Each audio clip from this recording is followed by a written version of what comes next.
आज मैं आपको बताने वाला हूँ स्टेर्नोक्लेडोमास्टोइड मसल के बारे में। स्टेर्नोक्लेडोमास्टोइड जो मसल होती है हमारी सुपरफिशियल लार्ज मसल होती है नेक की साइड की।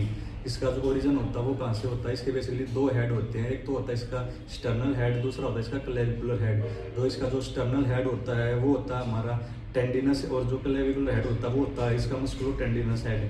जो इसका स्टर्नल हेड होता है वो ओरिजिनेट करेगा हमारा जो हमारी स्टर्नम की जो फ्रंट होता है उसका जो सुपीरियर लेटरल पार्ट है वहाँ से ओरिजिनेट करेगा।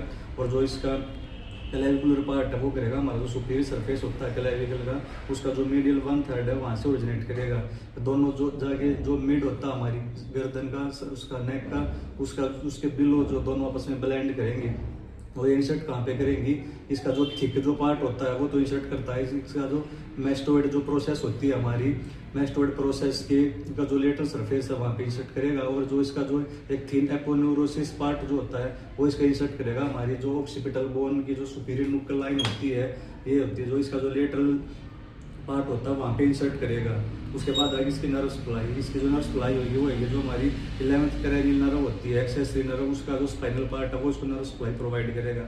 उसके बाद आगे इसके एक्शन, इसका जो एक्शन होगा जो हमारी एक साइड की जो मसल होगी जब वो कॉन्ट्रैक्ट करेगी तो क्या करेगी, अपोजिट साइड में तो नेक की रोटेशन कराएगी और सेम साइड फ्लेक्शन कराएगी। उसके बाद जब दोनों मसल इकट्ठी कॉन्ट्रैक्ट करेंगी तो क्या करेंगे, जो हेड जो होता है हमारे नेक उसको फॉरवर्डली मूव करेगा। लाइक जब भी हम खाना खाते हैं ऐसे तो ऐसे गर्दन की मूवमेंट होती है आगे की तरफ, और जैसे हम सीधे लेट के तकिए से ऊपर की तरफ हेड को उठाते हैं तो इसकी मूवमेंट होएगी।